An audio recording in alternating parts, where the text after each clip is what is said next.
So far, I have been highlighting recent hauls, whether it's vinyl or Blu-ray.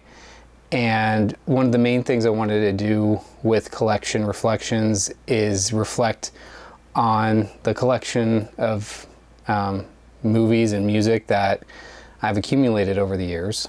And I think the best place to start would be with David Lynch, because he's massively important to me as a filmmaker first. He's my absolute favorite film director, and he's just a pillar of my life in general. I'm a huge Lynch fanatic. So I wanted to first, because it's a little more approachable, I wanted to talk about his work as a musician and the records and CD that I have collected from him. So this is the David Lynch. Oh, no, you're not focusing? Come on. There we go. This is the David Lynch record collection, and this is his work as a solo musician. So there's Blue Bob, there's David Lynch and Christabel, there's his work with Angelo Badalamenti, but this is just him on his own. Pretty sure Dean Hurley worked on every one of these records too, but it's not David Lynch and Dean Hurley titled, so I think this is a good place to start. So the crown jewel of my David Lynch vinyl collection is this copy of Crazy Clown Time, which is so beautiful. It's a limited edition. It's 101 of 1,000. And this thing is, I think this was his first solo record. And he really, whoever designed this really did a beautiful job. It's in a velvet kind of slipcase, and it's got this foil type. Yeah, it's something. So it is a kind of book-like in its form, and you know, on page 1 you get the CD there.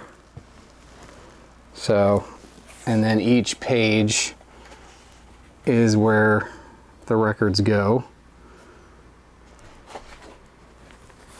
and then on the last page they got this giant print of the booklet, which, you know, not every record comes with the full CD style booklet, and that's kind of sad, but this one certainly does, and it really is just a thing of beauty. Crazy Clown Time. I think I love The Big Dream more, because I do love electronic music, and this is definitely heavier on the electronic side, and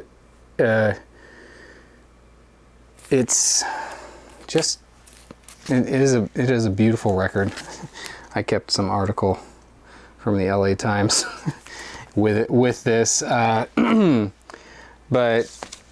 that record, Big Dream, also came with this 7-inch, and I think that comes standard, but this is one of my absolute favorite David Lynch songs. His collaboration with Licky Lee. Actually made a Twin Peaks edit during the airing of The Return, like right before the final episodes came out, because I felt like there was not an answer, but a message coded into I'm Waiting Here by Licky Lee and David Lynch. So major soft spot for that. And that does lead us, oh, I did pick up The Big Dream on CD as well, because I love my record player and my system, but my UB9000 just hits so crazy, the DAC chip in that. So I kind of do all the stuff I really love and want to listen to at an extreme volume, I will pick up on CD, because sometimes I'll listen to records so loud that they feed back through the needle. And that leads us to the singles collection. So starting with Good Day Today, which was my gateway David Lynch song. I wasn't even really aware of his musical abilities, but then Good Day Today came out and blew my mind. And this single has a ton of remixes on it. It even has an Underworld remix, which I think is actually more of a cover, which is the dream. Then we've got, what do we got here? We got Bad the John Boy, which is an unreleased track and one of my favorites. Does this have a B-side on it? Let's see.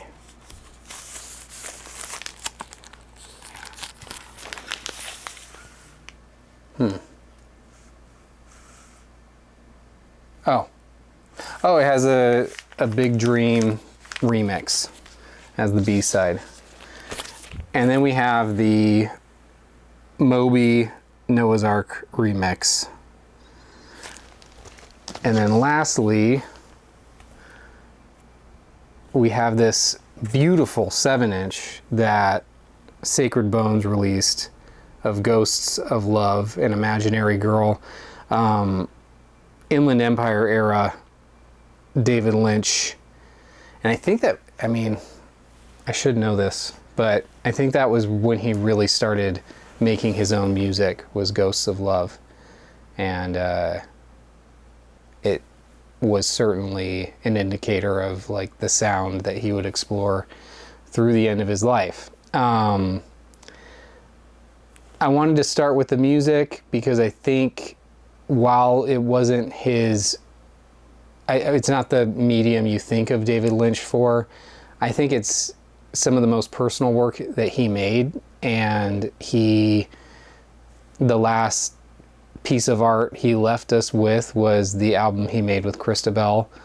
And yeah, so I think music was really important to him. And